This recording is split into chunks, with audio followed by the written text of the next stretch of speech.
بەڵێژوان ئەم کاتتان باش دیارە ئەمڕۆ ئێوارە لە شاری هەولێر وەزارەتی ڕۆشنبیری و بەڕێبەرایەتی ڕۆشنبیری و هونەری هەولێر خەڵاتێکی ڕێزلێنانی بە بۆنەی 40 ساڵ تێپەڕبوون بەسەر تەمەنی نووسینی ببوورن تەمەنی نووسینی نووسری ڕۆمانوس و چیرۆک نووسی ناوداری باکووری کوردستان کە لەدایک بووی شاری مێردینە فرات جەوەریە کە ئێستا دەیبینن لێرە لە نێو ژمارەیەک لە ئەدیب دۆست و هونەردۆستانی شاری هەولێر ڕێزلێنانی پێبەخشرا و باسێکی کوردی تەمەنی نووسین و بەرهەمەکانی خۆی کرد کە لە ماوەی 40 ساڵی ڕابردوودا توانوێتی 40 کتێب بنووسێت و وەرگێڕێتە سەر زمانی دایک هەروەها کە زیاتر وەکو چیرۆکنووس و ڕۆمانوس ناسراوە. کاک فرات من ئەگەر دەرفەتە بێ ئەمەوێ بێمە خزمەت جەنابێت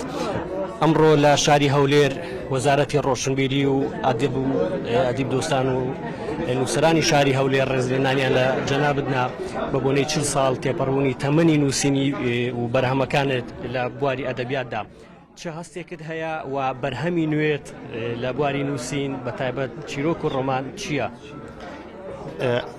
ئەف خەلات ji bo min xelatê gelekî taybetî bû birastî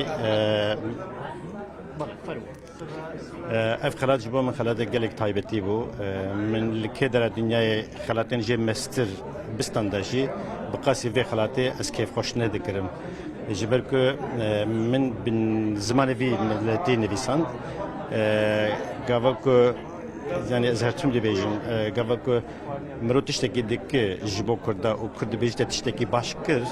bêguman mirov gelekî kêfxweş dibe. îro li vir bi mazûbantiya Wezareta Rewşenbîrî û lawan waliyê Duhokê amade bû gelek şaîr û nivîskar li vir amade bû ez nikarim tahrîr bikim kêfxweşiyê gelekî mezî bû. چل کتێبت لە بواری نووسین و وەرگێڕاندا پێشکەشی کتێبخانی کوردی کردووە بەرهەمی نوێت لەم ساڵانەی دواییدا چی دەبێت؟ ez qet ranawestim belkî ez heger temen dirêjî bezê çil kitêbê nejî niha piştî 2 hefteyê din wê romana mina nû derkevû ku bi salan li ser dixebitim yani bi tempoya berê hem werger hem jî romanê min ku ez dinivîsînim ez belkî ji niha pê de giraniyê bêtir tenê bidim nivîsandinê yani piştî 2 hefteyê de wê romanek min teze derkeve û wek min got her çawa di van 40 salê bihirî de min çawa her sal ama dizik hevdi bêw kes plan bikim kitêbek derketiye di salên pêşeme jî de ez ê vê xebatê dewam bikim. دەستان خۆش بێ زۆر سپاس و سەرکەوتۆ بن زۆر سپاس یاکفرات. بەڵێ ژوان ئەوەی گوێبیستی بوون وە کۆڵێ ئەو هەست و ئەو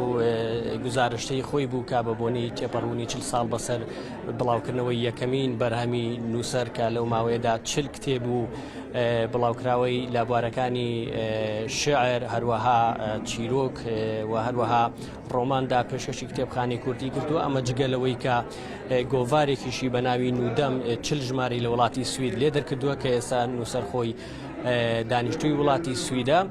ئەمە جگەلەوەی کە چەندین وتار و لێکۆڵینەوە و نووسینی لە گۆڤار و بڵاوکراوەکانی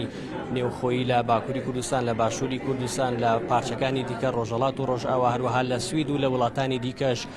نووسراون و بڵاوکراونەتەوە وەرگێڕراونەتە سەر زمانی